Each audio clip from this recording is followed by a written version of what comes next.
This is Mark Bell from SuperTraining.tv, Super Training Gym, the strongest gym in the West. That was Silent Mike pulling off a pretty good cambered bar squat right there. Here's Riley going as well. And you see that cambered bar has a swing to it, so it kind of swings you out of position. There's David Butt Squish doing some pulls. And here's Silent Mike going again. Shh. Silent Mike hit another good squat there. There's a couple different ways you can do this squat, or really, I guess only two ways. You can kind of just come straight down with it and try not to let that barbell move at all. Or you can kind of ride out the swing of it.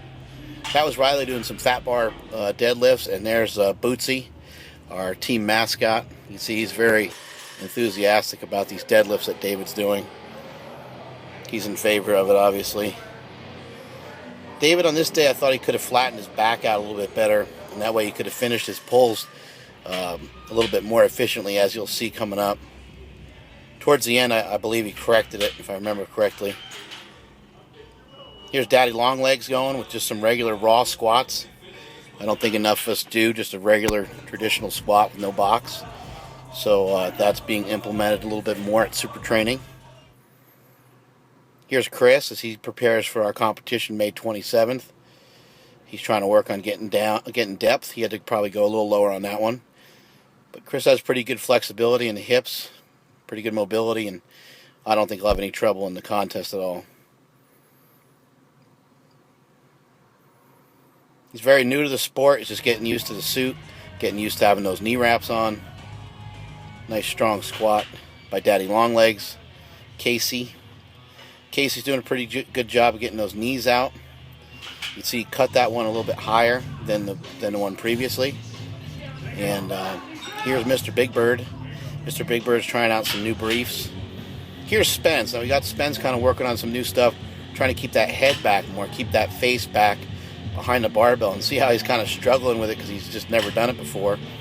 He's got about 405 on there. You can see how efficient that movement pattern is. And I think he could do a little bit better if he just even threw his head back more.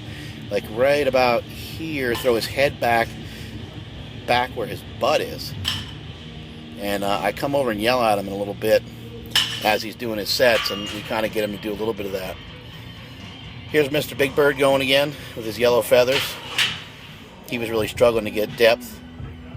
So now I'm starting to yell at him. Now he's getting pissed. But again, he's got 4 plates on there. It's moving effortlessly, as it should. He's a strong lifter. See how he threw his head back there more? It's head back. It's not necessarily head up.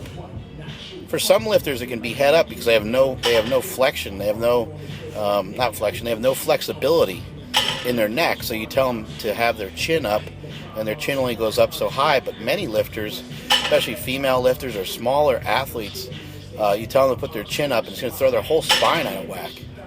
Those are really, really good strong pulls by Ryan. You can see here the forward head position of Big Bird. His head came way, way forward, and it's going to make the lift that much harder. And he's got something he's got to work on, is pushing that head back, keeping your face back more. And that is it from SuperTraining.tv.